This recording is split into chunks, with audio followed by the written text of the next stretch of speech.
पहले अनिल रॉय जी को धन्यवाद दूंगा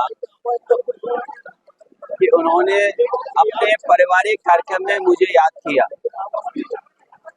मैं इनके परिवार का धन्यवाद देता हूं और जो बच्चे अपना जीवन आगे बढ़ाएंगे उनको मैं पूरे जीवन भर के लिए शुभकामनाएं देता हूं। जहां तक सवाल राजनीति का है, जो सरकार डबल इंजन का दावा करती है और भारत की अर्थव्यवस्था दुनिया में 5वें नंबर का दावा करती है, विश्व गुरु बनने का दावा करती है, कोई गांव शायद ही बचा हो जिसमें विकसित भारत यात्रा को लेकर के संदेश न पहुंचाने का काम किया हो। और कहने को ये कहते हैं कि अमृत काल है। अगर ये अमृत काल है, आप दुनिया की 5वीं अर्थव्यवस्था बन गए हैं, हमारा किसान क्यों धरना दे रहा है? किसान क्यों दुखी है? किसान क्यों परेशान है?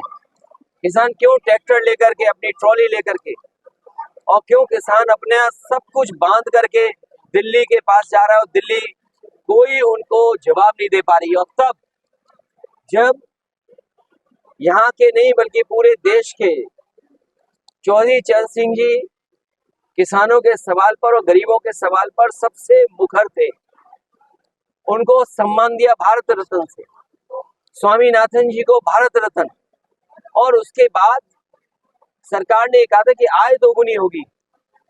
क्या किसान अपनी फसल की आय दोगुनी पा रहा है? और अगर फसल की कीमत भी नहीं मिल रही उसको, और इस महंगाई में, इन परिस्थितियों में सबसे ज्यादा किसान के ऊपर संकट है। जिस तरीके से मल्टीनेशनल कंपनियां या विदेश की कंपनियां दबाव बना रही हैं बीज को लेकर के, अनाज को खरीदने को लेकर के, अपने बाजार को कब्जा करने के चक्कर में, मैं उदाहरण दे सकता हूं, चीनी का क्षेत्र है, ये अलग सवाल है। किसान को गन्ने की क्या कीमत मिले आज की महंगाई में, सरकार को आगे आना चाहिए था। गेहूं किसके लिए खरीदवा रही है सरकार? पैकेज आटा किस पर पहुंच रहा है? उसमें मुनाफा कितना कमा रहे हैं?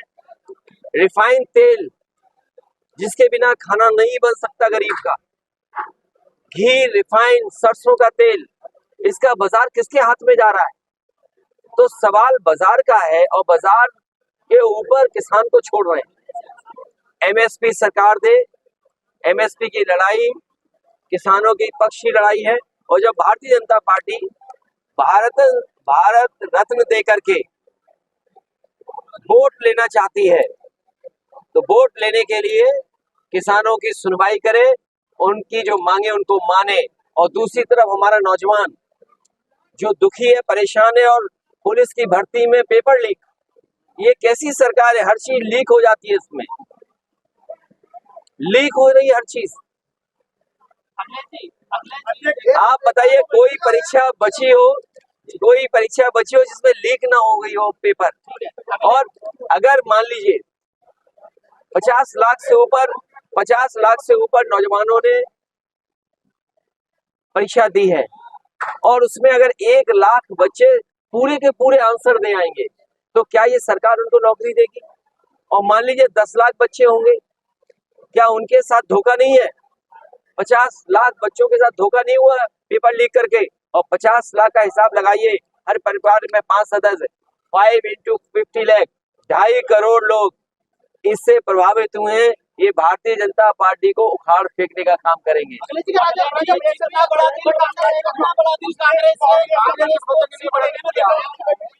देखिए, मेरे साथी 2 बड़े हैं कि 7 बड़े हैं? तो फिर 7 तो हमने दिया था।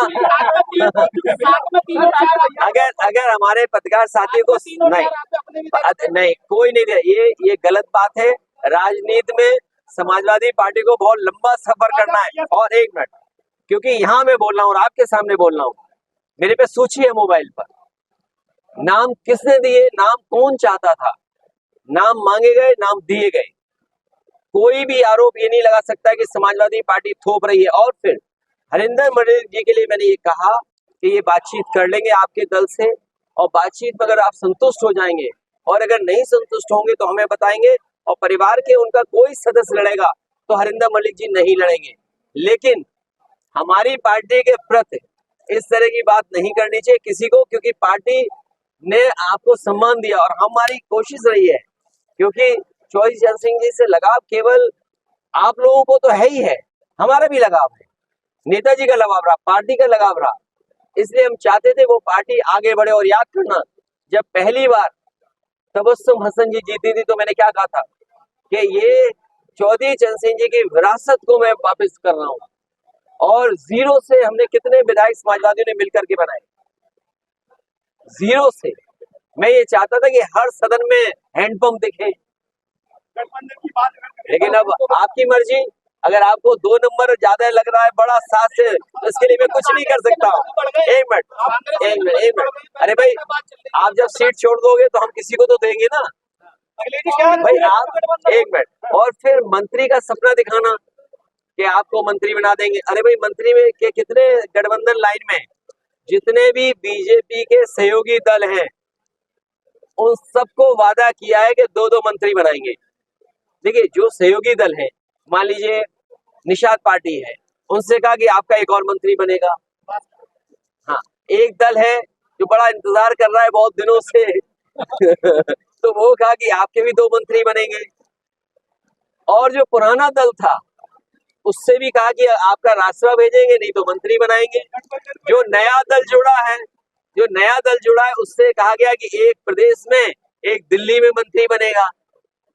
फिर तो ये सब चीजें सामने हैं आपके। तो फिर बीजेपी राष्ट्र के लिए काम करना है। राष्ट्रवादी वो व्यक्ति होगा जो हमारे किसान और हमारे दुख को समझता होगा। राष्ट्रवादी भाषण से नहीं हो सकता।